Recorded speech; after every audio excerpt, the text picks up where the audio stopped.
قرآن قرآن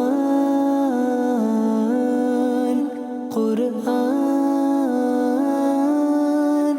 آسان درس قرآن۔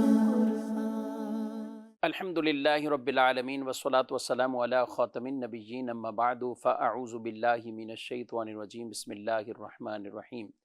الصلاة والسلام علیک یا رسول اللہ وعلی آلک واصحابک یا حبیب اللہ۔ الصلاة والسلام علیک یا نبی اللہ وعلی آلک واصحابک یا نور اللہ۔ مدنی چینل کے ناظرین، پروگرام آسان درس قرآن میں آپ کو خوش آمدید کہتے ہیں، مرحبا کہتے ہیں۔ اللہ رب العالمین ہم سب کو قرآن مجید فرقان حمید پڑھنے، سمجھنے اور اس کی تعلیمات پر عمل پیرا ہونے کی توفیق عطا فرمائے۔ ناظرین کرام، یہ سلسلہ بالترتیب جاری ہے اور الحمدللہ 9ویں پارے سورہ اعراف کی آیت نمبر 95 تک ہمارا درس مکمل ہوا۔ آج آیت نمبر 96 سے اپنے اس درس کا آغاز کریں گے۔ اس سے قبل کہ میں آیت مبارکہ کی تلاوت کروں، جو کچھ پیچھے چل رہا تھا اس کا کچھ خلاصہ کہ اللہ پاک نے مختلف انبیاء کرام علیہم السلام کو جو مبعوث کیا اور ان کی قوم والوں نے جب انہیں جھٹلایا اور ان کی تعلیمات پر عمل نہ کیا اور ایمان نہ لائے تو پھر مختلف قوموں پر عذاب آئے۔ ان کے اندر قوم نوح کو بیان کیا گیا، ان کے اندر قوم ہود کو بیان کیا گیا، قوم شعیب، حضرت شعیب علیہ السلام کی قوم کو ان کو بیان کیا گیا، ان کی نافرمانیاں، سرکشیاں اور پھر ان پر جو اللہ تعالیٰ کی طرف سے عذاب آئے۔ اب یہاں سے جو اگلی آیت مبارکہ ہے اس میں اللہ پاک یہ ارشاد فرماتا ہے کہ اگر وہ ایمان لے آئیں، تقوی اختیار کریں تو اللہ تو انہیں برکتیں برکتیں عطا فرمائے، یعنی رب کی طرف سے تو برکات ہی برکات ہیں اگر وہ ایمان لائیں اور تقوی اختیار کر لیں۔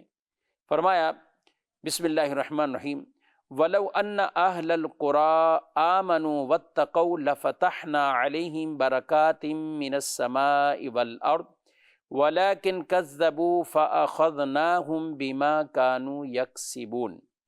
اور اگر بستیوں والے ایمان لاتے اور تقوی اختیار کرتے تو ضرور ہم ان پر آسمان اور زمین سے برکتیں کھول دیتے، مگر انہوں نے تو جھٹلایا، تو ہم نے انہیں ان کے اعمال کی وجہ سے پکڑ لیا۔ یعنی بستیوں والے اگر ایمان لاتے، تقوی اختیار کرتے تو پھر اللہ کی طرف سے انعامات ہی انعامات ہیں، رب تعالیٰ ان پر برکتوں کے، رحمتوں کے دروازے کھول دیتا۔ لیکن چونکہ انہوں نے جھٹلایا تو یہ اپنی ہی سرکشی تھی، ان کی نافرمانیاں تھی اور اس سبب سے ان کی گرفت ہو گئی، اور پھر ان پر طرح طرح کے عذابات بھی نازل ہوئے، مصائب میں بھی آئے، تکالیف میں بھی آئے۔ یاد رکھیں ناظرین، تقوی یہ بھی ایک ذریعہ ہے، سبب ہے کہ اللہ مصیبتوں سے چھٹکارا عطا فرما دیتا ہے۔ تقوی ایسا وصف ہے۔ قرآن پاک میں اللہ نے فرمایا وَمَن يَتَّقِ اللَّهَ يَجْعَل لَّهُ مَخْرَجًا وَيَرْزُقْهُ مِنْ حَيْثُ لَا يَحْتَسِبُ، کہ جو اللہ سے ڈرے اللہ اس کے لیے راستہ پیدا فرماتا ہے اور اسے وہاں سے رزق دیتا ہے جہاں سے اسے گمان بھی نہیں ہوتا۔ اور اس سے یہ بھی بات پتہ چلی کہ بعض لوگ کہتے ہیں کہ رزق میں برکت ہو یا پیسوں کی فراوانی کے لیے، رزق میں وسعت کے لیے آپ وظیفے کیوں بیان کرتے؟ تو یہ تو قرآن بیان فرما رہا ہے، رزق کی فراوانی اور وسعت اور برکات کے لیے قرآن نے اسے بیان فرمایا۔ وَلَوْ أَنَّ أَهْلَ الْقُرَىٰ آمَنُوا وَاتَّقَوْا لَفَتَحْنَا عَلَيْهِمْ بَرَكَاتٍ مِّنَ السَّمَاءِ وَالْأَرْضِ، اگر بستیوں والے ایمان لائیں اور تقوی اختیار کریں تو ہم تو ان پر برکتیں کھول دیں گے، زمین اور آسمان کی برکتیں انہیں عطا فرمائیں گے۔ تو قرآن نے یہ بیان کیا۔ اچھا، حدیثوں کی طرف آئیں تو نبی کریم صلی اللہ علیہ وسلم نے کیا یہ نہیں بیان کیا جو روزانہ رات کے وقت سورہ واقعہ پڑھے اس کے فاقے دور فرما دے گا، فقر فاقوں سے اسے محفوظ فرما لے گا؟ کیا یہ نہیں؟ اس طرح کے اور کئی ایسے حدیث کے اندر بھی وظائف موجود ہیں، اور مختلف صورتوں کے بھی ایسے فضائل کو بیان کیا گیا، آیات کے ایسے فضائل کو بیان کیا گیا۔ تو پڑھنا ہمیں اللہ کی رضا کے لیے، پڑھنا کیا ہے؟ اللہ کی رضا کے لیے۔ ہاں، اللہ اس کے ذریعے ہماری حاجت پوری فرما دے۔ کیا نماز استسقاء حدیث میں نہیں ہے؟ بارش کے لیے نماز، پانی طلب کرنے کے لیے نماز۔ تو آپ کو یہ کہے کہ نماز تو اللہ کے لیے صرف پڑھو، یہ کیوں؟ آپ تو اللہ کے رسول نے ہی تو ہمیں تعلیم دی ہے صلی اللہ علیہ وسلم۔ تو نماز کو یا اس کے علاوہ وظائف ہوں، کریں اس لیے کہ اللہ راضی ہو جائے، تلاوت اس لیے کریں رب راضی ہو جائے، تو رب تعالیٰ یہ برکات بھی ہمیں عطا فرماتے۔ کیا ہمیں حدیثوں میں یہ نہیں کہا کہ جس آدمی کو پسند ہو کہ رزق میں وسعت ہو، عمر اس کی زیادہ ہو، تو اپنے رشتہ داروں سے وہ حسن سلوک کا ہمیں کہا گیا کہ ہم کریں، اللہ پاک اس کی عمر لمبی کر دے گا، اس کے رزق میں برکت دے دے گا، وسعت عطا فرمائے۔ تو اس لیے عمل کرنے اللہ کی رضا کے لیے، اب یہ ضمناً اللہ تعالیٰ یہ برکتیں عطا فرما دے گا۔ تو فرمایا ایمان لاتے، تقوی اختیار کرتے تو اللہ انہیں برکتیں دیتا، مگر چونکہ ولیکن کذبوا، انہوں نے جھٹلایا۔ تو اب جب جھٹلایا ہے، اللہ کے نبیوں کو جھٹلایا، آخرت کو جھٹلایا، ایمان نہ لائے، تو پھر وہ اپنے ان اعمال کی وجہ سے عذاب میں گرفتار ہو گئے۔ اگلی آیت میں ارشاد فرمایا افامن اہل القری ان یاتیہم بأسنا بیاتا وہم نائمون اوامن اہل القری ان یاتیہم بأسنا ضحی وہم یلعبون، کیا بستیوں والے اس بات سے بے خوف ہو گئے کہ ان پر ہمارا عذاب رات کو آئے جب وہ سو رہے ہوں، یا بستیوں والے اس بات سے بے خوف ہو گئے کہ ان پر ہمارا عذاب دن کے وقت آئے جب وہ کھیل میں پڑے ہوئے ہوں۔ اب یہاں بستیوں والے سے مراد ایک تو یہ کہ مکہ مکرمہ، آس پاس کی بستیوں والے، اور یہ بھی مراد لیا گیا کہ اس سے وہ لوگ مراد ہیں کہ جنہوں نے کفر کیا اور اللہ کے نبی کو جھٹلایا۔ اب رات میں ایک غفلت کا وقت ہوتا ہے، اور عام طور پر رات کے آخری پہر میں غفلت ہے، وہ بے خوف ہو گئے کہ رات میں جب غفلتوں میں پڑے ہوتے ہیں کہ ان کے اوپر کوئی ایسا عذاب آ جائے، یا دن میں جب کھیل کود میں پڑے ہوئے، دن میں عموماً کھیل کود میں، اس زمانے کی ہم بات کریں، اور آج کل برعکس چلتا ہے، کئی ایسے ہوتے ہیں کہ رات پوری ان کے کھیل کودوں میں نکلتی ہے، دن ان کے سونے میں نکل جاتے ہیں، بڑے شہروں کی بات کریں، لیکن اوورآل رات میں لوگ سوتے ہیں، آرام کرتے ہیں، لیکن دن میں کھیل کود کے اندر پڑے رہتے ہیں۔ تو یہاں بیان کیا ان لوگوں کے بارے میں کہ جنہوں نے کفر کیا اور اللہ کے نبی صلی اللہ علیہ وسلم کو جھٹلایا، کہ کیا وہ بے خوف ہو گئے کہ ان پر کوئی عذاب آ جائے اور دن میں کوئی عذاب ان پر آ جائے، یعنی یہ ڈرایا گیا ہے۔ اور ایمان والوں کو تو جگہ جگہ قرآن مجید میں یہ فرمایا گیا ہے، یا ایھا الذین آمنوا اتقوا اللہ ولتنظر نفس ما قدمت لغد، یا ایھا الذین آمنوا اتقوا اللہ وقولوا قولا سدیدا، یا ایھا الذین آمنوا اتقوا اللہ حق تقاتہ ولا تموتن الا وانتم مسلمون، اے ایمان والو اللہ سے ڈرو جیسا ڈرنے کا حق ہے، اور ہرگز تم نہ مرنا مگر اسلام کی حالت میں، ایمان کی حالت میں۔ فرمایا افامنوا مکر اللہ فلا یأمن مکر اللہ الا القوم الخاسرون، کیا وہ اللہ کی خفیہ تدبیر سے بے خوف ہیں؟ تو اللہ کی خفیہ تدبیر سے صرف تباہ ہونے والے لوگ ہی بے خوف ہیں، یعنی اللہ کی خفیہ تدبیروں سے کیا بے خوف ہے؟ ناظرین کرام، یا مکر کا لفظ ہے، مکر کا عام معنی تو دھوکہ فریب ہے، لیکن مکر کا جو لغوی معنی ہے وہ خفیہ تدبیر، اور اللہ پاک کی طرف جب اس کی نسبت ہے تو اس کا معنی خفیہ تدبیر، اور یہاں بطور خاص غضب کا ذکر ہے، یعنی کیا وہ اللہ کی خفیہ تدبیر سے بے خوف ہو گئے؟ اور اللہ کی خفیہ تدبیر سے وہی بے خوف رہتا ہے جو خسارے والے، نقصان والے، جبکہ ایمان والے مومنین متقین وہ بے خوف نہیں ہوتے، وہ بے خوف نہیں ہوتے، ان کو ڈر لگا رہتا ہے۔ ایمان کے تحفظ کے لیے، ایمان کی حفاظت کے لیے ہمارے نبی صلی اللہ علیہ وسلم خود ہماری تعلیم کے لیے دعا مانگتے تھے، اللہم یا مقلب القلوب ثبت قلبی علی دینک، اے دلوں کو پھیرنے والے میرے دل کو اپنے دین پر ثابت قدم رکھ، یہ حضور علیہ السلام دعا مانگا کرتے تھے۔ یا مقلب القلوب ثبت قلبی علی دینک، یہ کیا ہے؟ یہ ہماری تعلیم کے لیے 100 مرتبہ دن میں استغفار کرنا کیا ہے؟ یہ ہماری تعلیم کے لیے۔ وہ تو اللہ کے نبی ہیں، خاتم النبیین ہیں، امام الانبیاء ہیں، مگر آپ پھر بھی ذکر میں مشغول، کیونکہ یہ استغفار ہے کہ دوسرے کلمات، یہ ذکر الہی ہے، رب سے دعا مانگنا، جنت کے حصول کی دعا، دوزخ سے پناہ، یہ بھی ذکر میں جاتا ہے یہ سب چیزیں، اور ویسے بھی دعا یہ عبادت ہے۔ تو اللہ کی خفیہ تدبیر سے بے خوف نہیں ہونا چاہیے۔ میں اور آپ اس حوالے سے کیا چیزیں، ہم جب بڑے بڑے اولیاء کے واقعات، صحابہ کرام کے واقعات، انبیاء کے واقعات، بلکہ خود حضرت جبریل امین علیہ السلام آپ ایک مرتبہ نبی کریم علیہ السلام کے پاس روتے ہوئے آئے. رسول اللہ صلی اللہ علیہ وسلم نے فرمایا جبریل تجھے کس چیز نے رلا دیا؟ کہنے لگے یا رسول اللہ صلی اللہ علیہ وسلم جب سے اللہ نے جہنم کو پیدا کیا ہے میری آنکھ یہ کبھی خشک نہیں ہوئی، یہ اب میں روتا ہی ہوں، کہیں کوئی ایسی نافرمانی نہ ہو جائے کہ مجھے اس میں نہ ڈال دیا جائے. اور جب شیطان مردود جس کو دھدکارا گیا اور نکالا گیا تو حضرت جبرائیل میکائیل علیہ السلام رونے لگے. تو اللہ پاک نے فرمایا تم دونوں کیوں روتے ہو؟ تو یہ کہنے لگے یا اللہ ہم تیری خفیہ تدبیر سے بے خوف نہیں یعنی یہ خوف آتا ہے تو فرمایا اسی حالت میں ہی رہنا، یعنی خفیہ تدبیر سے ڈرتے ہی رہنا، اس حالت میں رہنا. صحابہ کے واقعات کی طرف جائیں تو یہ انداز رہتے تھے، رب کی رحمت پر امیدیں بھی ہوں مگر بے خوف آدمی نہ رہے. اللہ سے خوف خشیت والی کیفیت یہ آدمی کی برقرار رہنی چاہیے. آگے فرمایا اولم یہدی للذین یرثون الارض من بعد اہلها ان لو نشاء اصبناهم بذنوبهم ونتبع على قلوبهم فهم لا يسمعون. اور کیا وہ لوگ جو زمین والوں کے بعد اس کے وارث ہوئے انہیں اس بات نے بھی ہدایت نہ دی کہ اگر ہم چاہیں تو ان کے گناہوں کے سبب انہیں پکڑ لیں اور ہم ان کے دلوں پر مہر لگا دیتے ہیں تو وہ کچھ نہیں سنتے. یہاں جو وارث ذکر کیا گیا قوم نوح، قوم سمود، قوم مدین، یہ جب قومیں تباہ ہوئیں تو ان کی آگے زمینوں کے وارث مشرکین بن گئے.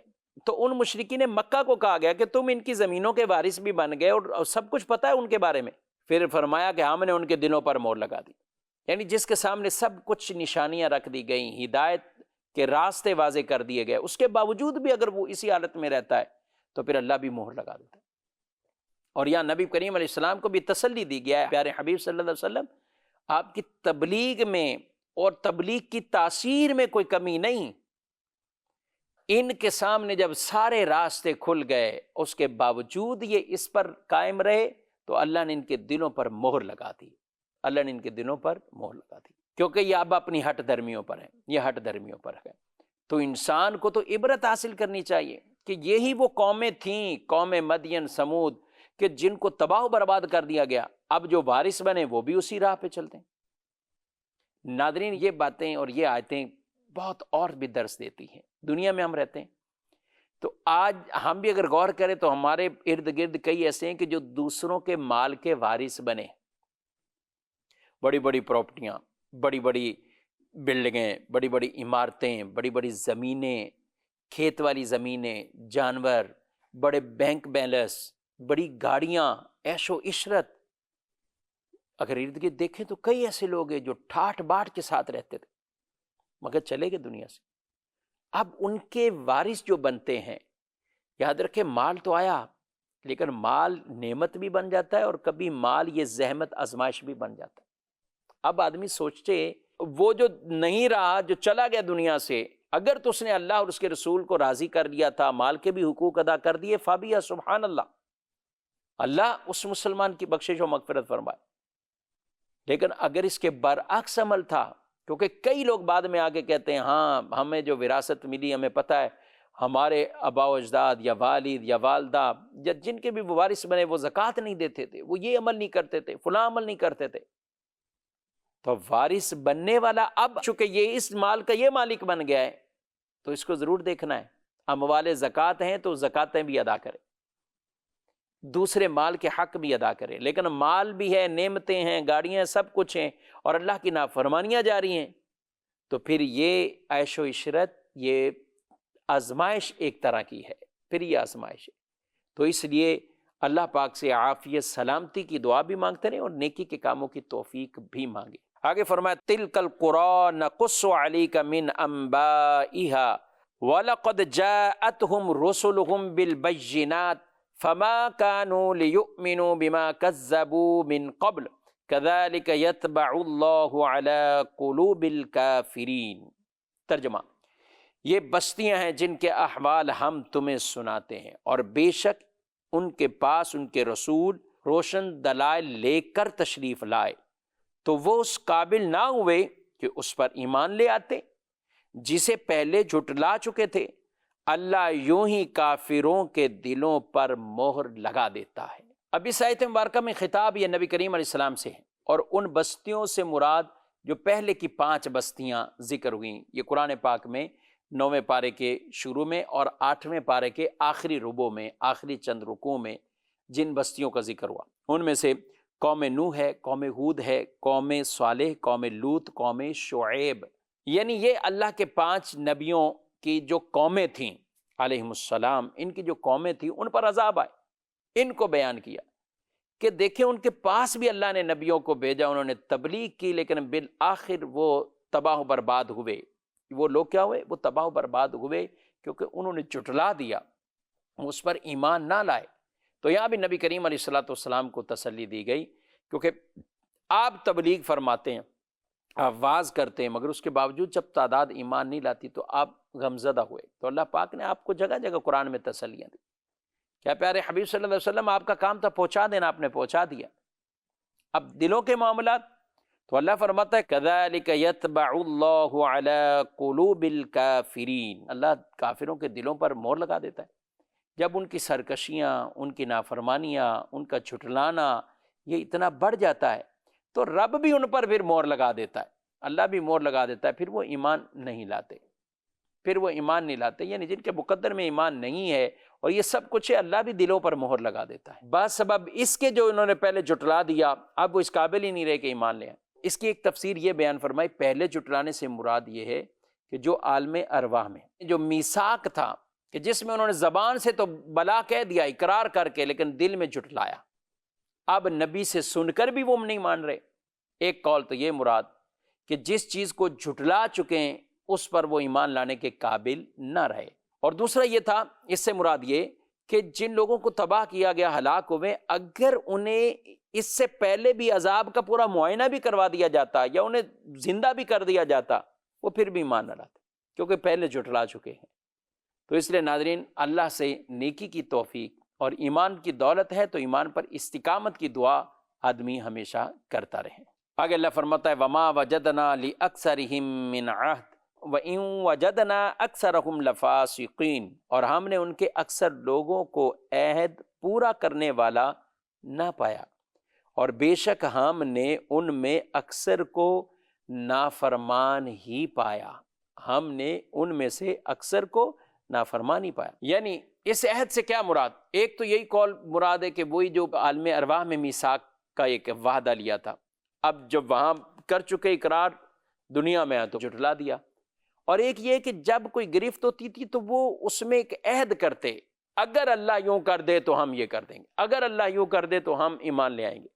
بنی اسرائیل کے بھی ایسے واقعات ہیں کہ وہی کہتے تھے اس مصیبت سے چھٹکارا دے دیں تو ہم ایمان لے آئیں، اس سے چھٹکارا دے دیں تو ہم ایمان لائیں، اور وہ ایمان نہیں لاتے تھے۔ تو اگر آج بھی ناظرین کرام ہم غور کریں تو ہماری بھی کچھ عملی طور پر کیفیت ایسی ہوتی ہے، بیمار ہو جائے تو پھر کہتے ہیں کہ اس سے اگر ہمیں چھٹکارا مل جائے نا، یہ بیماری چلی جائے تو پھر ہم یہ کر لیں گے، پھر ہم یوں کریں گے اگر اس سے چھٹکارا مل جائے۔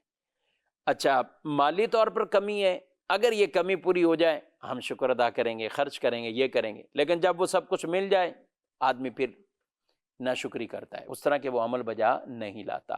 تو اس لیے انسان جب اللہ سے عہد کرے اس عہد کو پورا کرو۔ منہم من عاہد اللہ لئن آتانا من فضلہ لنصدقن ولنکونن من الصالحین فلما آتاہم من فضلہ بخلوا بہ۔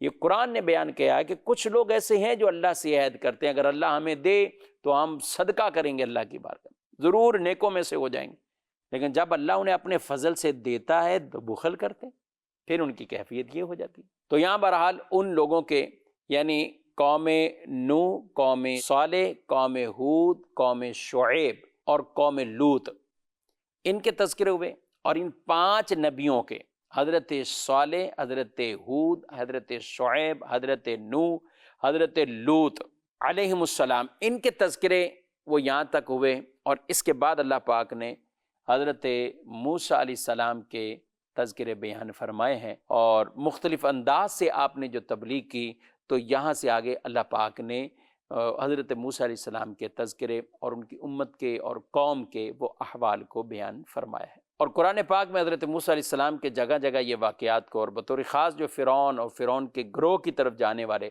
یہ واقعات بڑی ڈیٹیل تفصیل کے ساتھ بیان وہ کیے ہیں۔ ہم انشاءاللہ آئندہ درس میں باقاعدہ وہاں سے ہی آغاز کریں گے کہ جہاں سے حضرت موسیٰ علیہ السلام کو جو اللہ پاک نے فرعون کی طرف بھیجا، اور ان نبیوں کے بعد حضرت موسیٰ علیہ السلام کو وہ مبعوث فرمایا، ان کے واقعات، جو ان پر ایمان لے آئے تھے مومنین ان کو اللہ نے کیسا نوازا، اور جو ایمان نہیں لائے ان کو کیسا غرق کیا اور کیسا انہیں تباہ و برباد کیا، اس کے حوالے سے بھی ذکر سنیں گے۔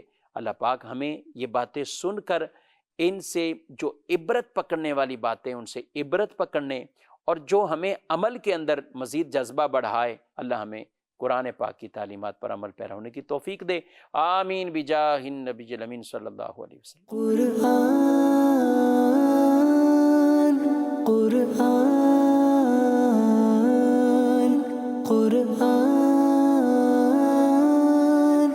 آسان درس قرآن